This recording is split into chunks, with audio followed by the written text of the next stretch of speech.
So I won't read the title again. The goal of this talk is to introduce you to a new security model that is called Eskimo, so to this actually little character here, and actually to motivate the fact that you can use this security model to achieve this kind of primitive. So, but before we go into the detail, if this works.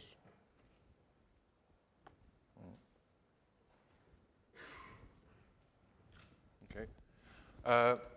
I want to take one step back and look up and look at one main objective we have in cryptography that we've seen this morning, which is long-term security, and which might be the reason why we do quantum cryptography. So we know if it's a very important goal, and let's look at what are the ways to achieve a long-term security.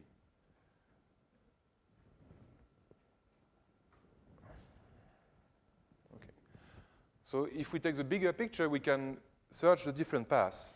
And one of the paths is to use classical information to achieve long-term security. We kind of know it's not possible. It's been actually discussed this morning.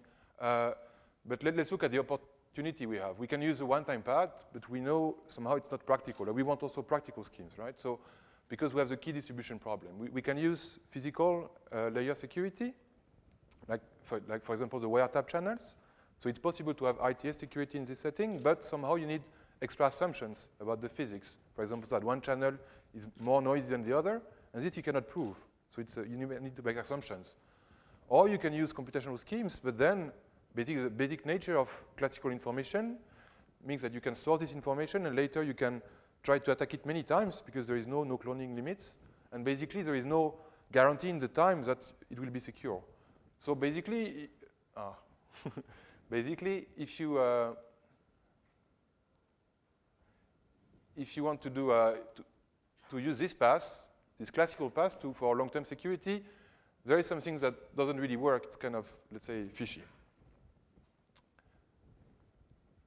So we know quantum information, quantum cryptography is a very promising way to achieve long-term security. And let's look at the case of QKD that many people, including me, have worked a lot in the past 30 years now. And basically, we know let's say, there are good points and bad points. And so I will only mention one limitation now. We've seen the talk of Hugo Binden. We somehow reaching some limits at the moment. We kind of know what is the setting, what we can do. And we know there are some trade-offs for fundamental rate loss trade-off for the key rate. This is Takeoka, Guha, Wilde bound from last year. Tells us that basically, if we go far away, we may have, if we have good detectors, we can have some key, but the rate will always drop. And this sets a limit, and we also have engineering limits. We have low SNR, we have side channels, and altogether, we have a technology that we are not really sure is going to be applied, right? It's mildly applied, and it's not clear. So Nicolas Gisin made this case. What's going to happen within the next 10 years? Maybe it's just decline. It's a possibility, right? And so we know from evolution theory that a very good way to maybe to survive is to have a mutation, right? To get hybrid. So I want to explore with you now the full picture from Hokusai, and that might be actually there might be another way for long-term security that we didn't explore yet, right here. So if we call this way the hybrid way, it's time to introduce you to Eskimo security model. So what is Eskimo, if it's coming? Okay, so it's a security model that means that encryption is stronger than quantum memory. It means that basically you have two assumptions. One assumption about noisy quantum storage that we already quite use in the community to prove the security of some protocols, that after some time, we will assume that we cannot store information quantum information in memory. After some time, that's called tau q. So it will completely decohere. And I will make a second assumption, which is not a commonly used assumption, namely that over short times, but still longer than the decoherence time, we can have perfectly secure symmetric encryption systems. So if we combine those two assumptions, and if we assume that the encryption is basically stronger than the quantum memory, then we have the Eskimo framework. And so operationally, what it means from the security standpoint, it means that at short time you have computational security, and the goal is to design at longer times everlasting ITS security based on the fact that at short time you have perfect security, and at longer times you know that Eve doesn't have a quantum memory, so it's bound to make accessible information kind of attacks. So you have a combination of hypotheses that you can use.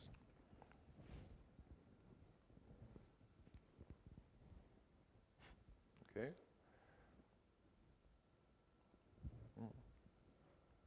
Okay. So the question, what more can we do in this framework?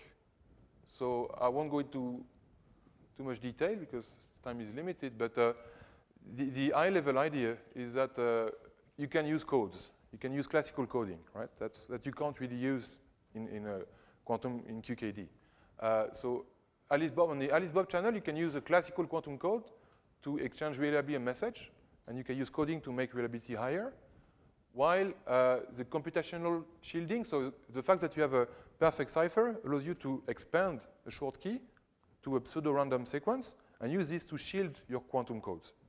So from the point of view of the goals and from the point of view of the eavesdropper, so I'll go to the next slide.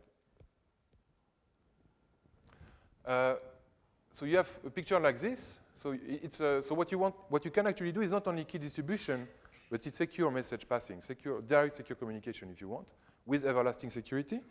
And let's see, so let's look at the inner picture, like this gray, pink one.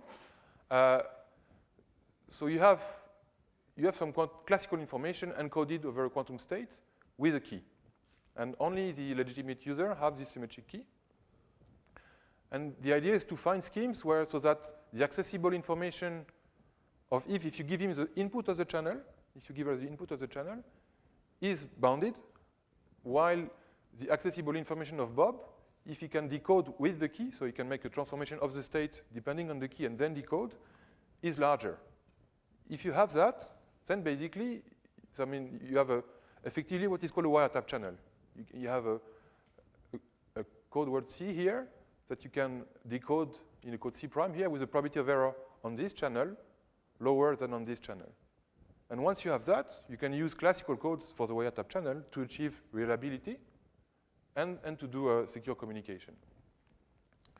But in this case, with everlasting security.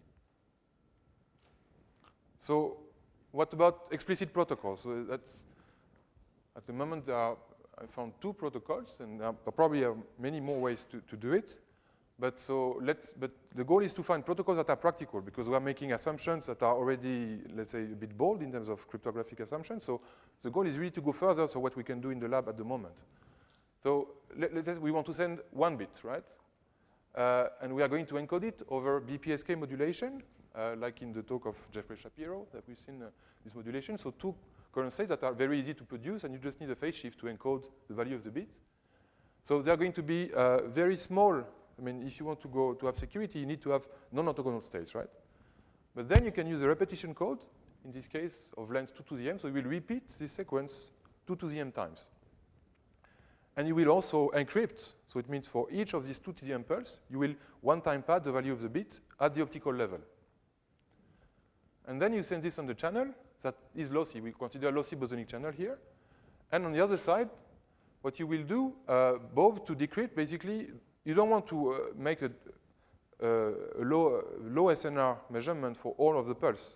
What you want is to combine all the light into one mode, and you can do that by first unshielding. So you need for these phase shifters, so m log m of phase shifters, and an interferometer. So you can combine everything. You can make an interferometer, this kind of interferometer that you can do in photonic integration now.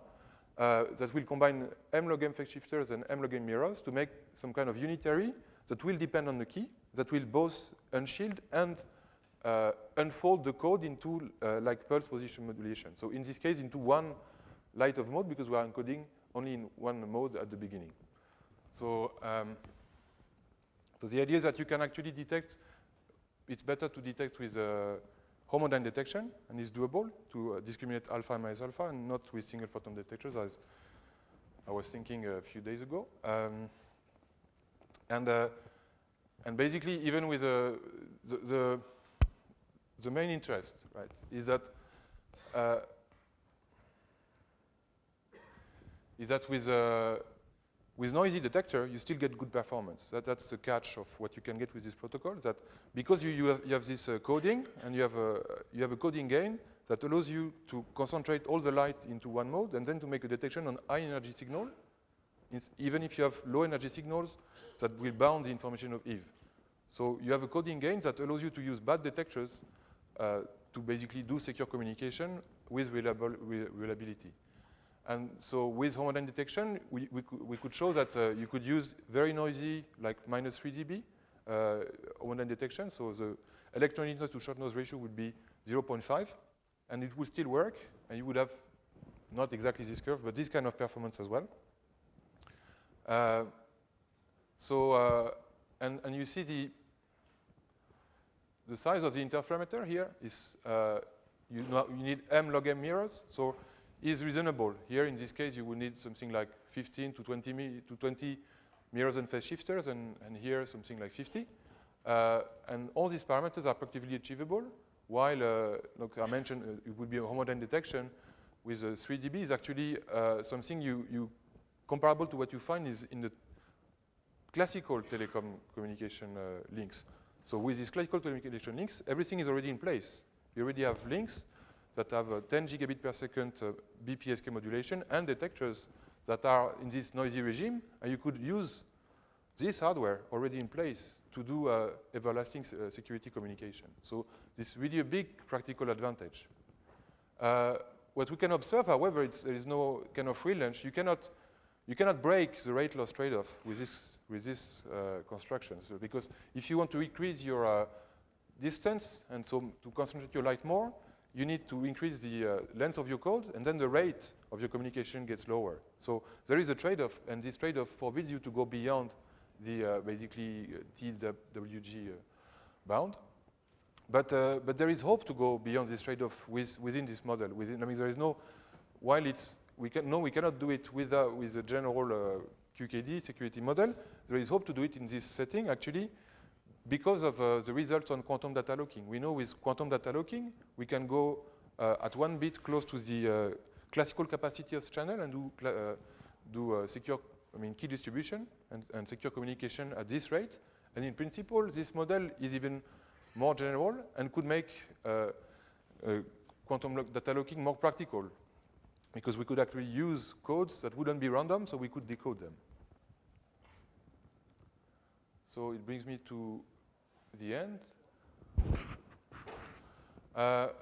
So using a new security model oriented towards practicality, we've demonstrated that we could make explicit and realizable practical protocols that show good performance and practical advantages. One advantage I didn't mention is that in the previous protocol, you don't need to measure the error rate. There is no error rate anymore.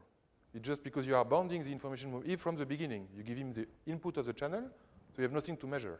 You just have to characterize your link, and you can just run the communication in a reliable way. And those protocols, because of the construction of the model, they are quantum safe. So you not only need to assume short-term security and symmetric algorithms, so it's pretty good for somehow the challenges of next generation cryptography.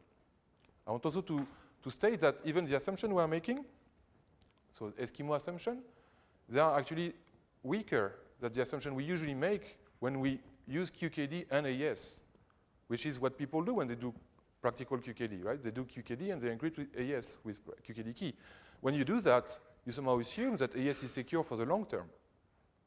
So here we assume less, and we somehow get more because we get similar performances with a bad hardware. So it's in a sense you can say it as a progress. And okay, so there are. Let me finish.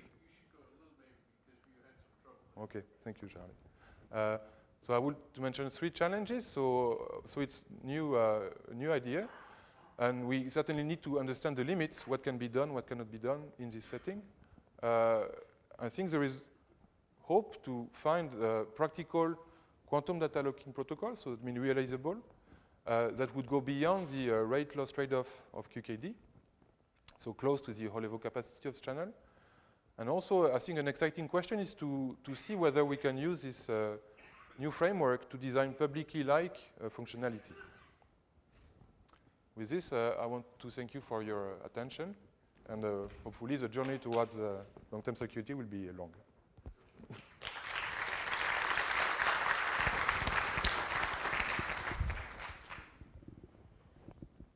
Any questions?